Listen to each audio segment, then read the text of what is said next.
spent countless hours in the garage with your dad. Now investing in that old car and working on it with your son reminds you of him.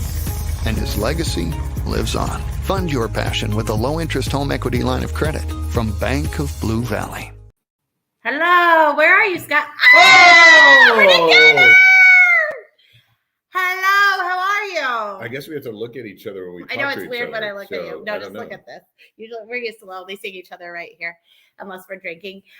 Okay, so hello, happy Tuesday. Let me tell you why I'm at Scott's fabulous house. Your house is so fabulous. You have the best wallpaper. I've been outside a lot, but never inside. So I ran to grab lunch and my laptop was in my house like any normal person would be. And I came home to no power and the garage door was the only way I had to get in. So I said, Scott, I'm coming over. We're doing the show together. So give us patience today as we navigate a new way of me trying to work on this PC and sit by you. This is so weird. Yeah, it is. But the cool thing is Julie hears your voice all the time. And I was giving her a hard time. Julie's his wife. Because like my wife, Julie, she'll come downstairs during the show and then she'll like always make something in the kitchen. And I have to like press mute. But now she can still hear Aaron. Hi, Julie. But it acts like the show is still here. Julie's my favorite. But, you know, when Bank of Blue Valley and Burns and McDonnell go, you know what? We're going to sponsor this show that's had over 550 guests.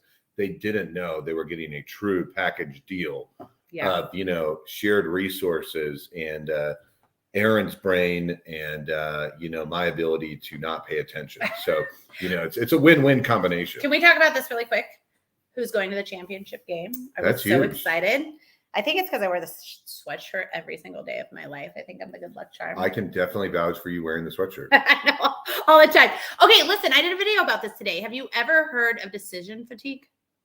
Yeah, no. Yes. So the reason Steve Jobs, Mark Zuckerberg, all of them wore the same clothes every single day is because it was one less decision they had to make during the day, which is where I feel I've gotten with this sweatshirt. Man, I feel bad for like, you know, Caucasian males. We just wear the same thing. So we don't have decision to have fatigue. I don't. Means you can make more decisions. So that's not good. Yeah. Sometimes you make too many decisions. You need one less. Here's the deal. Right. If you are watching, let us know if you're watching us on LinkedIn, Facebook, or YouTube. Tell us who you're excited to see. We have a fabulous panel today. All right. Should we bring in the panel? I pre-warned. Okay, I'm being a little weird on this cheesy music. I always make fun of this cheesy music, but we have an actual real life musician on here today who's going to totally cringe when she starts hearing this, that she said yes to come on here. Oh, no. Are we going to play a different one? Or are we going to play dance pop? This is the best one on our 7 choices. So we're going to play this terrible one that's called Rock. Ooh. And then we're going to bring everybody in. And we're sorry, Amanda. Ooh, she knows it's good. I don't think she does. All right, today we have Jen, Amanda, last and not least, Harrison. I can't stop right now. Look over here. We got people starting to jump on here.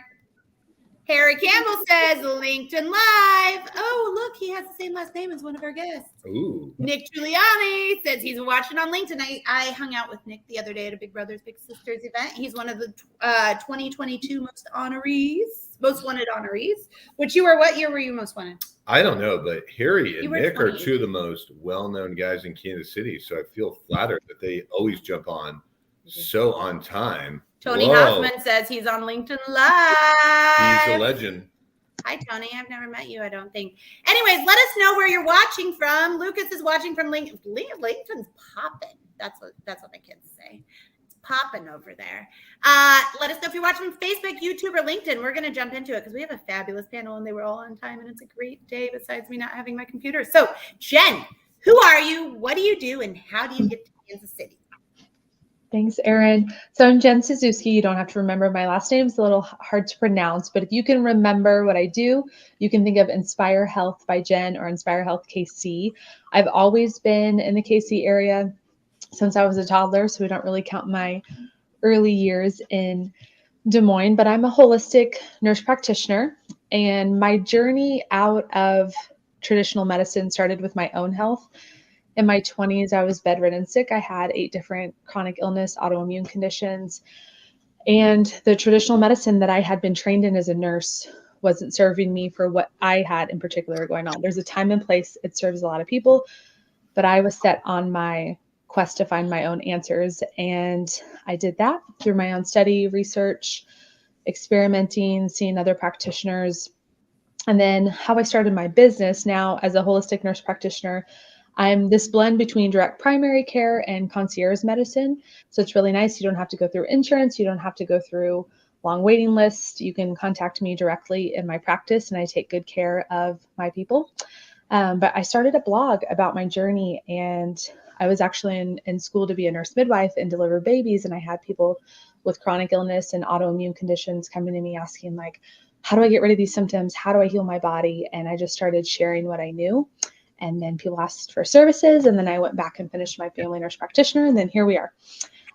So what I do for people is I help men and women heal their chronic health conditions. And then there's also this piece of navigating their spiritual awakening. I say I'm like the body's translator, and your body is always giving you a message from your soul through your symptoms about where you could be in better alignment.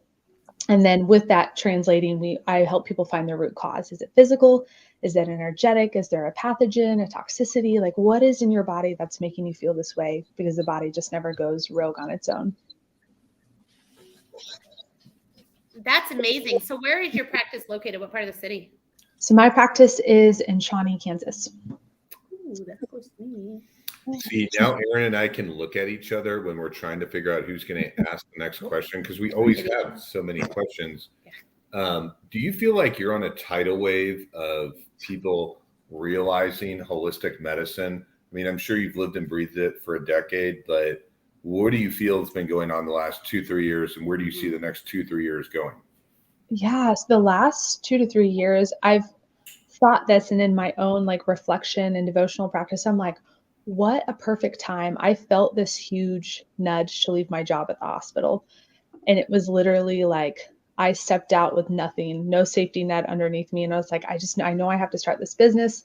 And I did it. And over the last couple of years, I'm like, what a perfect timing, because it's been the time that people want both blends of medicine, and they need both. So if I get in a car accident, God forbid, and I need emergency surgery or emergency care, do not take me to holistic medicine. But there's a time and a place where people are having current and recurrent infections and conditions that they're like, I need some other answers. So it's been perfect timing for sure. And in the next 2 to 3 years, I really see more of what people have always considered like way out there and way different in the woo. And I would never even consider that becoming the norm, becoming more of what people are reaching for.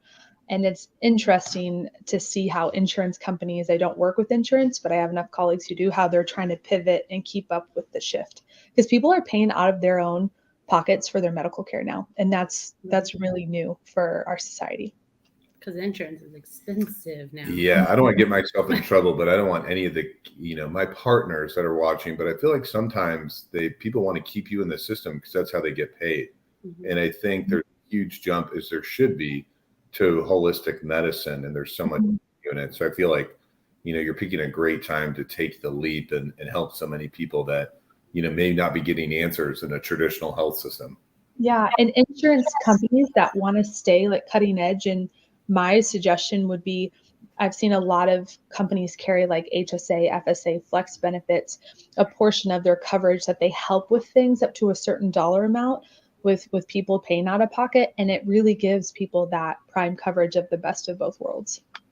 Do you have a lot of people that approach you, especially post-COVID, for like anxiety and depression? Has that number gone up? At least people that are now willing to admit to say this is what's going on?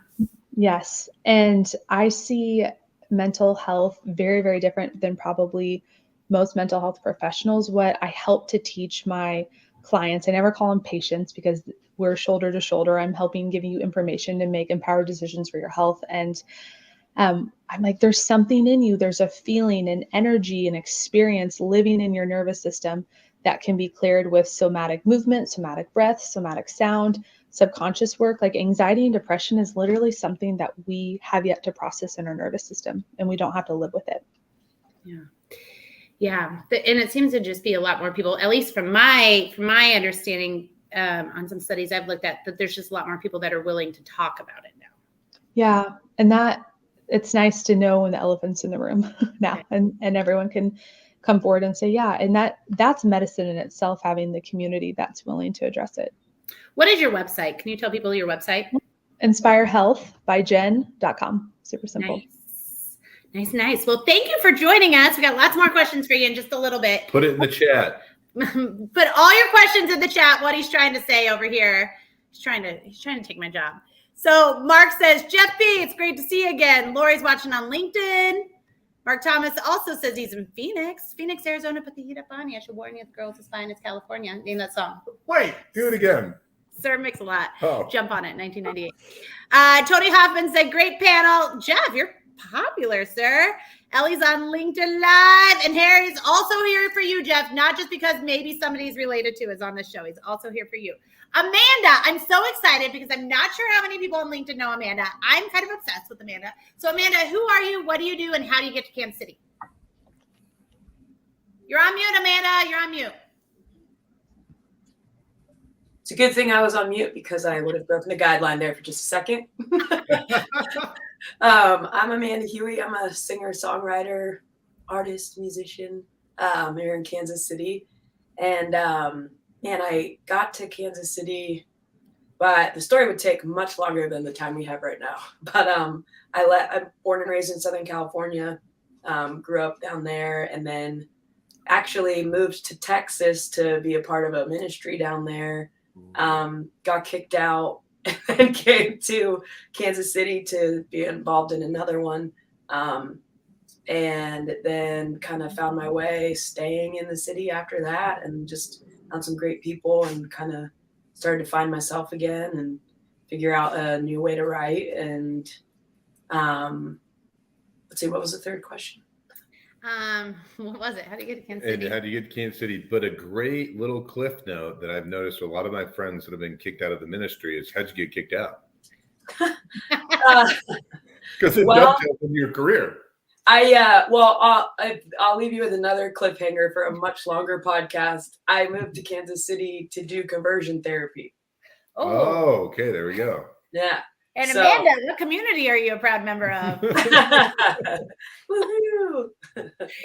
Okay, so what was the third question? I can't even remember. Who are you? What do you do? And how do you get to Kansas City? So we got that. But today, what is going on in your organization, and what are goals you're trying to accomplish in business and in life? It's so I was kind of like almost nervous coming on to such an esteemed panel, even talking about things business wise right now, because for as an artist, most people don't look at us as businessmen or women or just business people at all, because there's a lot of times where I don't think people take it to that level or understand, like, I'm an entrepreneur just like everybody else, and so it's been really interesting this last year to kind of really hold myself to a different standard with some things like that. And just as far as recognizing the value in my behind the scenes work, the things that I do to prepare, I can get up and play a 4-hour show, set up covers, originals, this or whatever, and I do that like it's not something difficult for me to do, but that's only because I've spent so many hours putting in so much time. It's like different credentials to host insurance or, all of these things that you have to have your own physical business or, licenses or things like that. So I'm kind of trying to focus more on what that will look like for me moving forward, actually moving things forward like a structured business, which is something I'm definitely going to need a little bit of help with, and I've got some great people that I think will do well at helping me out structure that a little bit more. But I'm taking more of, I just put out a single in June, at the end of June. Love it. It was Please tell people where they can get it and what it's called. Yeah, everywhere. It's called Flowers in Hell. Wherever you stream music, you should stream mine. Give me those plays that boosted in the algorithm. And I have a website, amandahughey.com, which is not fully updated right now, but it should be by the end of this week or so. But you can still find all of my stuff. It just shows me as still presenting that single. But the reason you mentioned that I was going to be in Austin for November. I'm kind of taking a full circle break to kind of pull back from even knowing what I'm trying to pursue with all of that I just said, pushing it into a more of a business mindset, but I need to get my own personal mindset a little bit restructured, kind of remember some things I've forgotten as to why I put my heart and soul into this, but I think that's the biggest thing of, we were just talking about mental health on the rise, issues on the rise, or at least that people are willing to talk about, since 2020 and everything. So I have had my peaks and valleys have been higher and lower the past couple of years than they were previously. So I'm just really trying to be cognizant of that and take some time off and just try to kind of come through with come out swinging on the other side of a break, just to get myself as to why am I doing this again? Why do I love this? What is it about?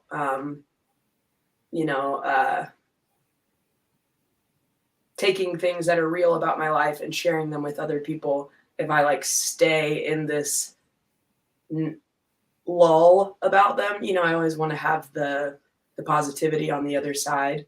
And so it's hard for me to push into new ventures or just start to really put my guts into something that I really want to succeed and really want to be successful when I just don't know which way is up. Okay, so right now, I 100% think that I think your job's probably a harder entrepreneurial job, right? Too, because there aren't pitch contests for it and stuff like that for a lot of startups, right? And also because I took voice lessons. Remember I took voice lessons during COVID, and it literally made me cry every week. It was the most stressful hour of my week. So I'm not gonna do anything but bad karaoke going forward. But my question is, so right now, a lot of what you do is gigging and events and corporate events and stuff like that. So can you kind of tell people how people can book you? And I know a lot of people holidays might be all booked up, but a lot of people start doing that around this time anyway. So kind of talk to how you book those gigs. And I know you have some recurring gigs and stuff. What does that look like? Yeah, I do have some availability still this holiday season since I am taking a little bit of a break. So I'll be back in Kansas City in December. Easiest way to get in touch with me, be any social media message, or my email address is just so my first and last initial at amandahughey.com. Also that website that I was talking about being revamped, and do parties, weddings. That's been, playing like that I've been so blessed to be able to make a great living doing that in the city. And I love being able to play private events, and I love playing cover songs and whatnot to try to make them my own version. You did the Love Fund event this weekend, right?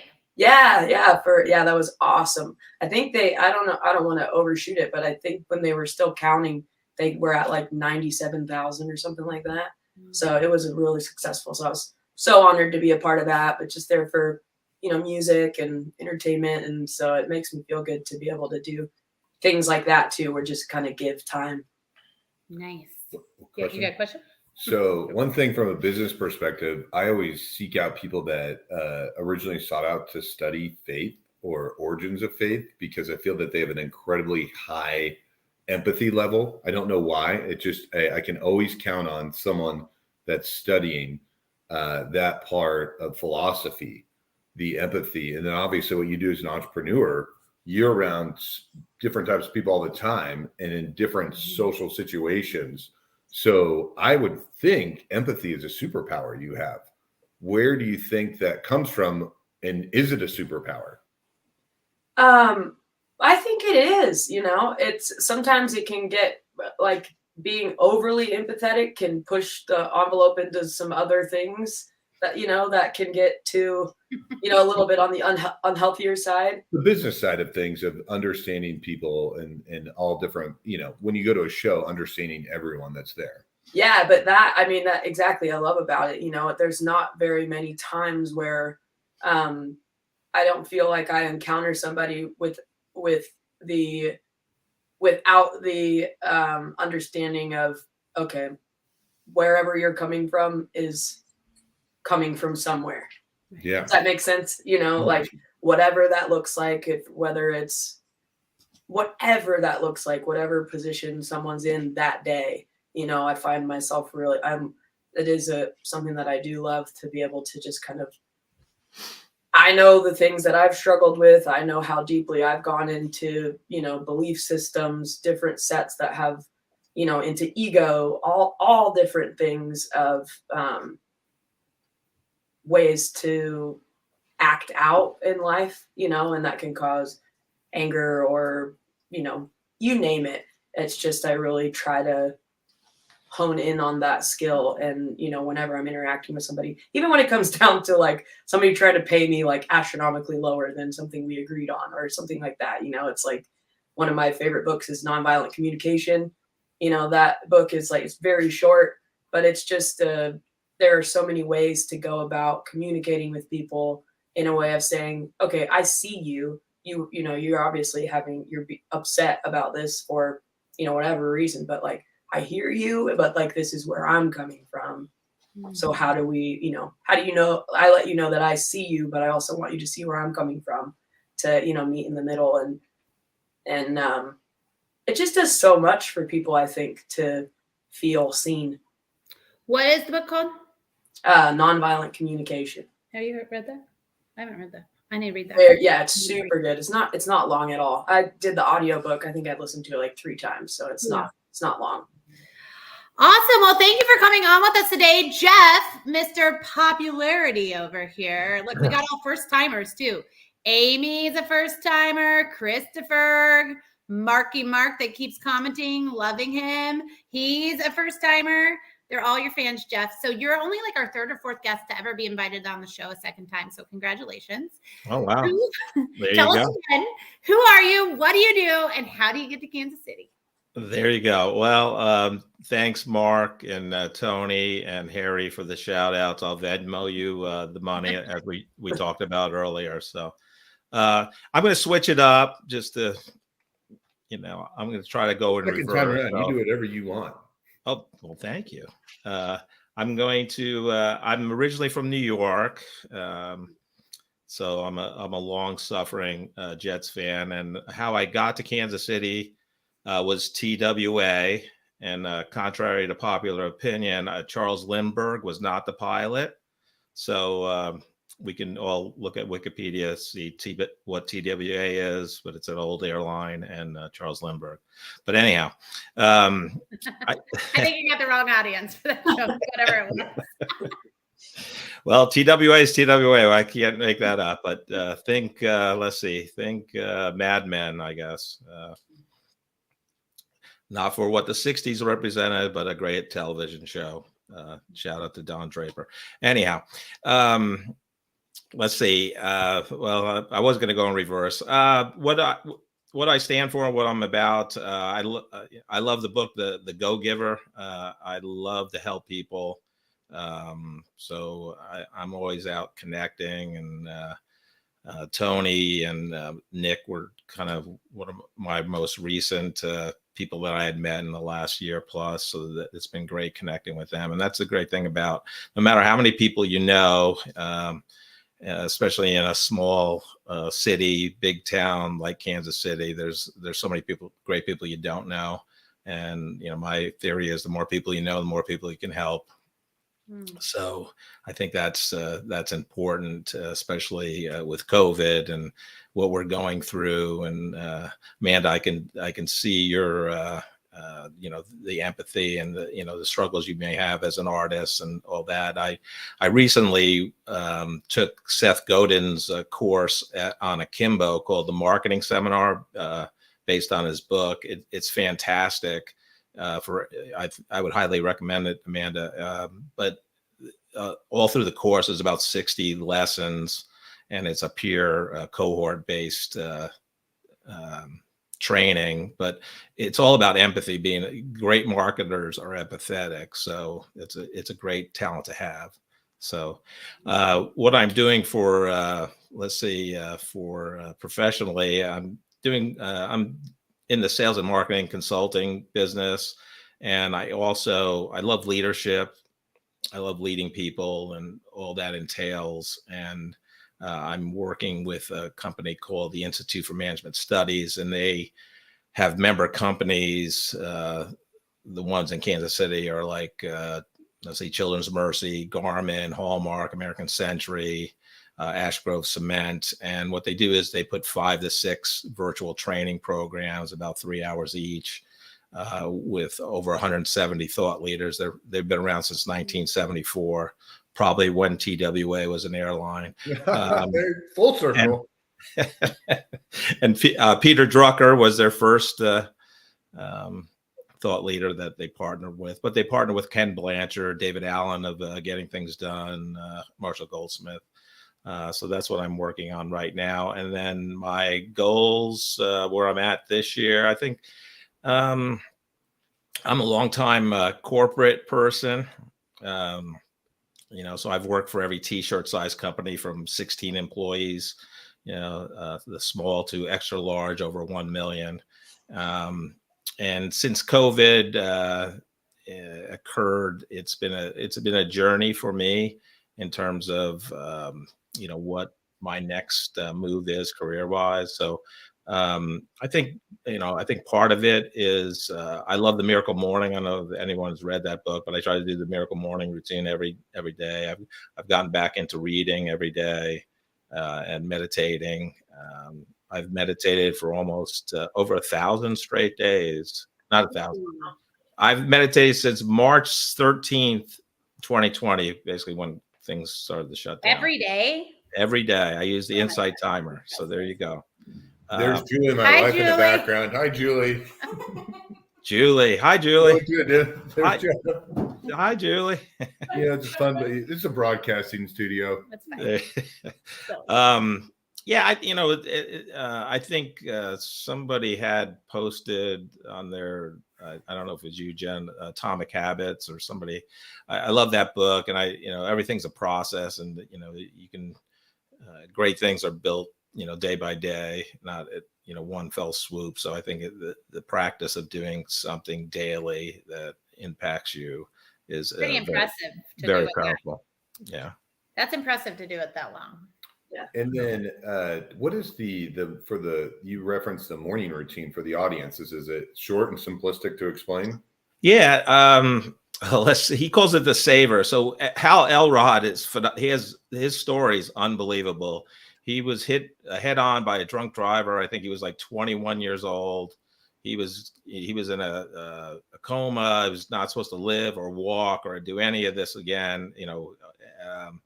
He was like the top salesperson at, I'm going to forget, the Cutco. They sell knives. Mm-hmm.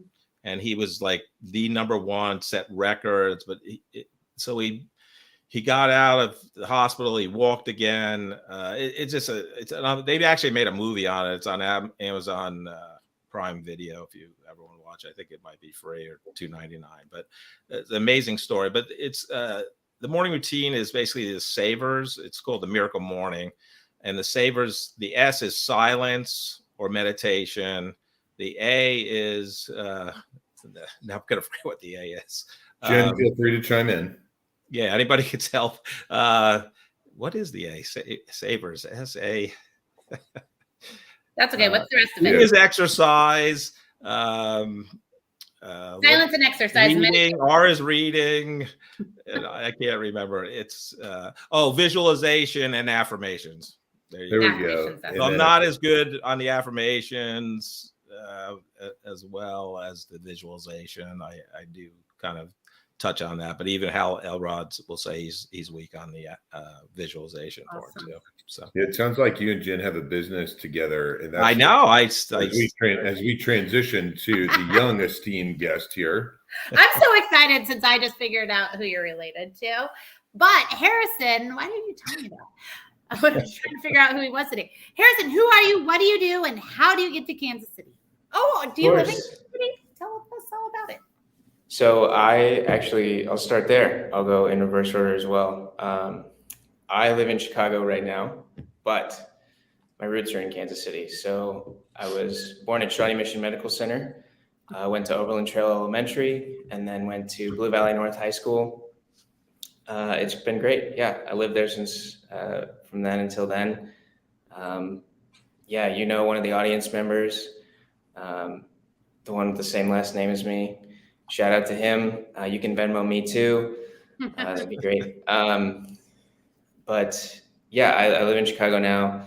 My sister's there as well, so we have family in town. We got that. They can just visit us all at once. It's a great thing to do. I think what I do is I'm in a career transition right now. So I was at EY for 5.5 years, 5 years and 8 months. I started off in New York after I graduated from college. I went to Indiana University. So go Hoosiers, same, followed my dad there, and then went on to New York to do consulting. I was a staff, and then moved to Chicago and became a senior consultant, and then recently parted ways with the firm. So that was a couple months ago. So we are in transition right now. I wanted to make that clear for everybody.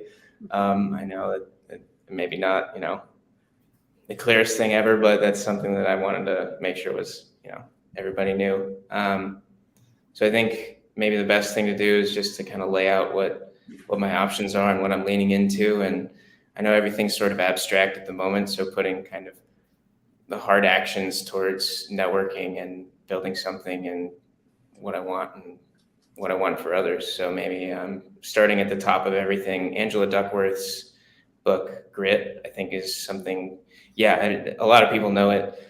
There's an exercise that she recommends by Warren Buffett, who says to start at the very top of everything about what you want and then work downwards for your goals.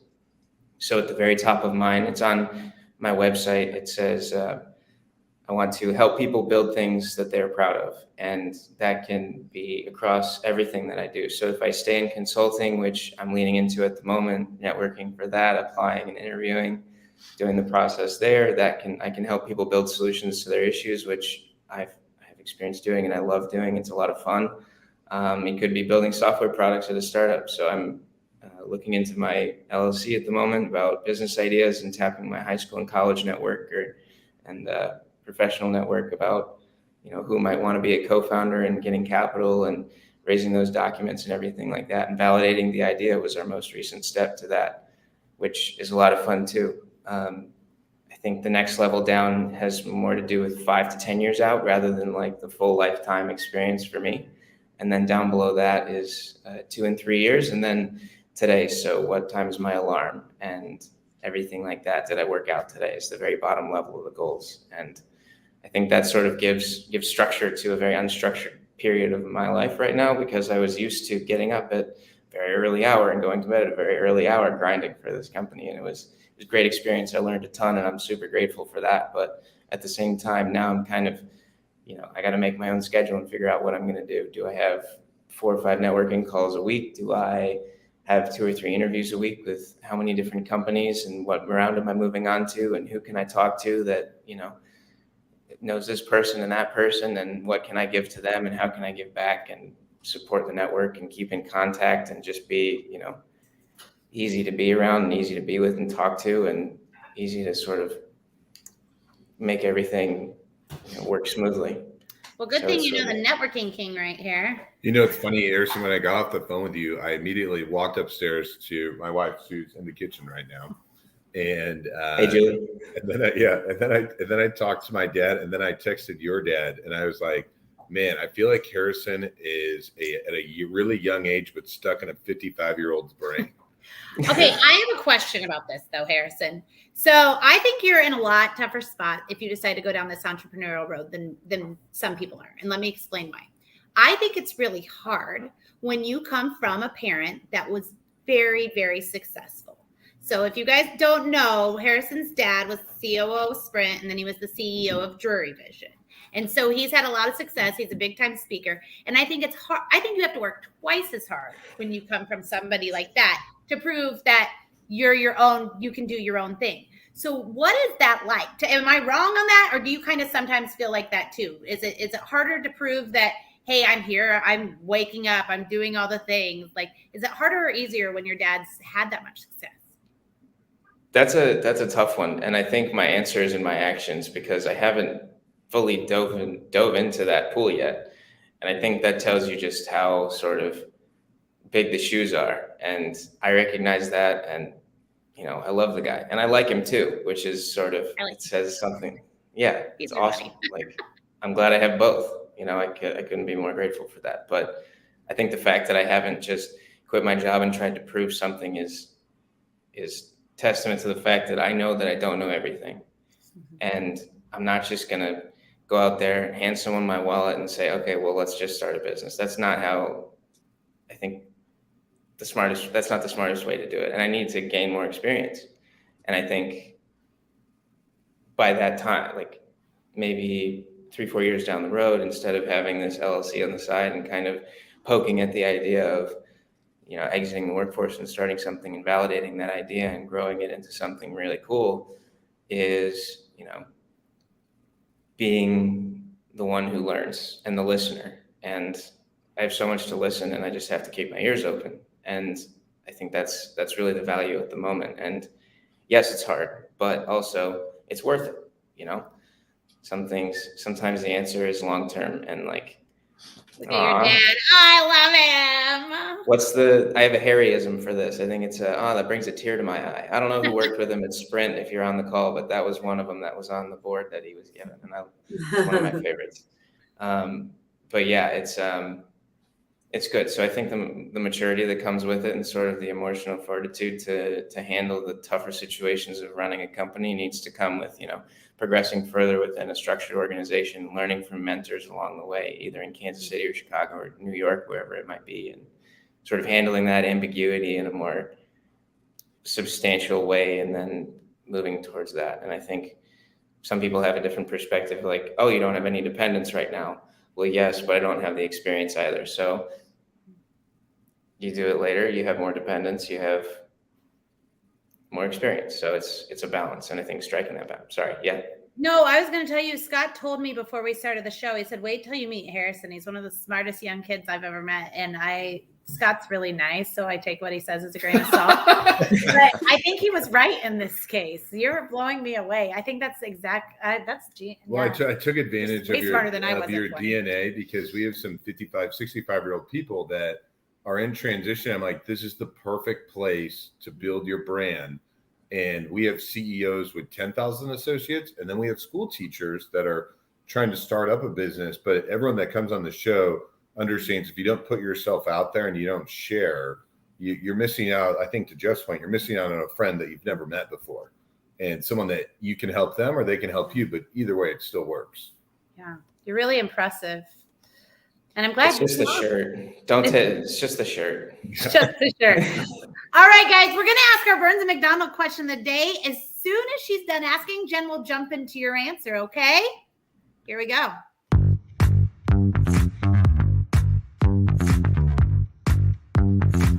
Hi, my name is Megan Stretz, and I'm an HR business partner here at Burns and McDonnell. I work with employees to help them reimagine the path to success in their careers. Can you tell me how you define and demonstrate the values in your organization?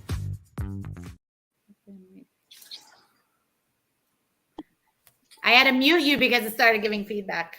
Oh. Sorry. So my organization, it's just me and a few team members. I have an executive assistant, virtual assistant, CPA. So my organization is really small, but demonstrating value in the organization. So in the healthcare field in general, I've taken what I've seen isn't working for people, and then I've taken the initiative of creating that outside of the system in a way that can serve people with their healthcare needs. Like, for example, one of the most frustrating things about going to the doctor is waiting. You see them sometimes for 10 or 15 minutes, you don't get all your questions answered, and you're not given exactly what you need. So my appointments with people are an hour. I include follow-up remote support in the clients that I serve and with their programs. And I've just taken my heart and poured it into this business and reinventing healthcare. Good answer. Amanda, how about you? I just really want to be able to continue to, like, everybody wants to make an impact, but as far as doing that sometimes my industry can be convoluted or like filled with ego and, just people being unkind. I just really am at a point where I want everything, even within, my band, cover band that I'm in. I just want everybody that works with and, with what I'm doing. Like my vision is just really to tell the truth. To tell my truth of what I think that looks like. Because I think one of my favorite things is that the truth is like a sphere, like a clear crystal ball sphere. Like me holding this here, this is the truth, but all of us could be looking at the same exact truth from a different side. And whichever side you're looking at it from, it could be flipped up onto the ceiling, or it could be, oh no, the face is elongated this way instead of the torso being this way. We're all looking at the same thing, just from so many different angles, And so if I can just be as true as I can to where I'm coming from and put that empathy into play, and I think that's really all I want, just to like live freely and hope that my music gives other people the freedom in their own lives to do that too. I like that. Jeff, how about you? Well, I think, in terms of, whether you're leading a team or in business development, I think, the value of, building trust is critical, and showing you care. Not to go back to Bob Berg and the Go Giver, but, his selling philosophy is, you can't make a sale. You can't make anybody buy something from you. What you can control is adding value to someone's life. And that may be, giving them an idea that they didn't have, a connection that they didn't have. For example, there's a company in Minneapolis called R3 Continuum, and they're kind of in the mental health space for corporations. And again, another recent connection in the last year plus that I met is Carolyn Markle Hammond, who runs Safe in Harm's Way, and her story is incredible in terms of what happened to her from an abuse perspective. I'm from New York, and I thought I heard every crazy, I won't swear, Aaron, every crazy thing that can happen to somebody. But her story, I couldn't believe it. And I introduced this company to Caroline, and, in hopes they do something together, because they both could help each other. So I think it's trust, caring is critical. Cool. Yeah, she is pretty amazing. If you don't, we need to have her on the show. I think she was on the show, actually. I think she's been on the show. A couple years ago. We should have her again. I think I ran into her. She was at she was at Casey Can. Yeah. Casey Can's board. We sit on at our gala last weekend. Okay, sorry, Harrison. We digress. How about you? No problem. So I think I have to speak hypothetically, I guess, through the organization that I'm that I would create. Or just in general, the organization you have worked with and what you've really admired in those organizations you've worked with. Yeah. Sure. So I think the admiration of people making themselves better with the skills that they have, and understanding where things are going to be going. So future-proofing what you want to make better going forward. So I think, you could talk about hard skills like agile project management or learning SQL code to work with databases. But I think there's also an emotional, an EQ piece of it, an emotional intelligence. And I think being that sort of person who listens more than they talk is important, I think, in organizations, because in my experience, we all get caught up in, doing, and we don't stop and actually look at what we did. Yeah. And it's just sort of deliver and move and cover and move on and everything like that. And so I think it's easy to get lost in the weeds without flying above and seeing the bigger picture. It's a true consultant fashion, but I think it's sort of, important to listen is what I would say. I wish someone would have taught me in my 20s to listen. So everyone's exactly right. But for me, when someone gives me, like, I like to get to know everyone ahead of time, and then I get to hear their career history. And then when they say, sometimes you got to slow down to go fast, I go, agreed. Now, when someone randomly tells me you got to slow down to go fast, I'm like, you got to go fast first to understand that. You got to live in the shoes that Harrison, everyone else on the panel has, where you wake up at 5 a.m. and you work till 10 a.m. 4 to 5 days a week, and sometimes on weekends. But you have to do it in order to learn to slow down. But you need friends, like the advice Harrison just gave. You need friends to be like, whoa, you're just producing a ton, which is awesome. But how are you reflecting to get better? Right. You said 5 a.m. to 10 a.m. You meant 5 a.m. to 10 p.m. Yeah, dyslexic. You get tomato. Okay. I want to ask this question, but real quick, I didn't pull this up earlier, so I want to make sure we pull this up. Dan said Scott is the go-giver of Kansas City. That's a fantastic book and a fun fact. And I agree with him. And I get to be here and torture you like this. So, okay, awesome. All right, let's talk about, you guys, can you believe that it's going to be November next week? When did the pandemic start? I feel like this show's been going on longer than. No, it started March 2020. We started this like April. 2020. Yeah. So anyway, so next week's going to be November. So let's talk about this. Jen, how are you closing out 2022 and what are you going to accomplish in 2023? I'm resonating strongly with what Scott was saying, that you have to go fast to understand what it's like to need to slow down.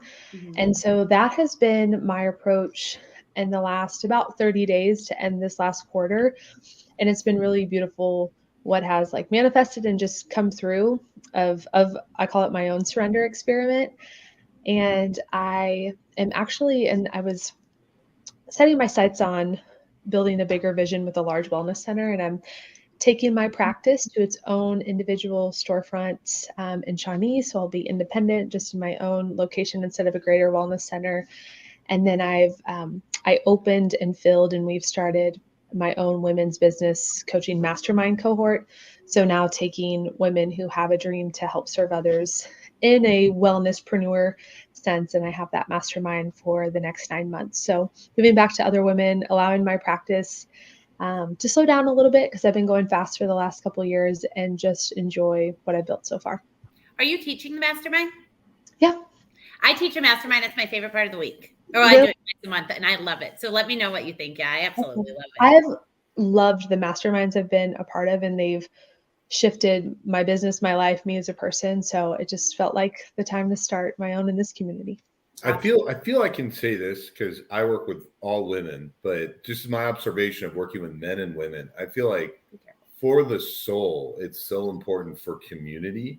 And I think that's why masterminds do so well. Oh, yeah. That's true. And like, I just see it with all of personal and professional friends. The mastermind is something I feel like women more than men just need to fill their soul for. Mine's half and half, and everybody loves it. So everybody, and we have like a Facebook group. It's just on marketing, and it's 6 months, but everybody, it's been incredible to see the friendships that have been cultivated. Maybe I just am such a networking weirdo, but I feel like if you don't have that, like you need it. Like people need to be in multiple masterminds because it's so good for them. Okay, maybe that seems like a lot of work, but I'm excited to hear about yours. Okay, Amanda, we hear you're slowing down for a month, but then what does the end of 2022 look like and going into 2023? So taking a break for November. I'll be back in December, have some other shows, back in KC booked. Hopefully I'll fill up a little bit more for holiday schedule. So if you need any live entertainment for any corporate events, please contact me. She's so good, I promise. Man, I've been getting to a point of where I'm totally okay with saying I don't know. I don't know. I so desperately need this slowdown moment in my life that it's like, I'm just like, I don't even know what's going to happen during November. I'm like, I know I'm going to, for a month, I'm going to be with some really incredible people. I'm going to be, surrounded by support, just really taking a mental, break. I'll be in Austin. So hopefully I have a couple music connections that I made, but that's not really my focus while I'm down there. But then, 2023, I'm assuming I'm going to come out with a lot of vision and that, I have a lot of songs in the tank that I just have been waiting to be able to put together in the correct way to release them. So I'm hoping that the other end is, I'm going to start 2023 ready to, do a full length record and, have the connections at least, hi, buddy, in tow to, you know, be able to make that happen. And I think I'm in the right direction to be able to do that. So I know I need a reset, and then there will be more music in 2023. I know that. Awesome. Jeff, how about you? I want to help as many companies as I can in Minneapolis with the IMS curriculum to help them develop great leaders. So actually that company I mentioned earlier, R3, they just joined IMS, and hoping to get about 4 or 5 other companies by the end of the year. And I also just started as part of the board of Eye of an Immigrant, founded by Olathe East Senior last year, and it's a not-for-profit, and we have a private launch event. So if anybody's interested in helping the next generation of immigrants, you know, kind of settle in and help them financially with the process, you can contact me if you want to. It's November 2nd. Is Shivani on that board?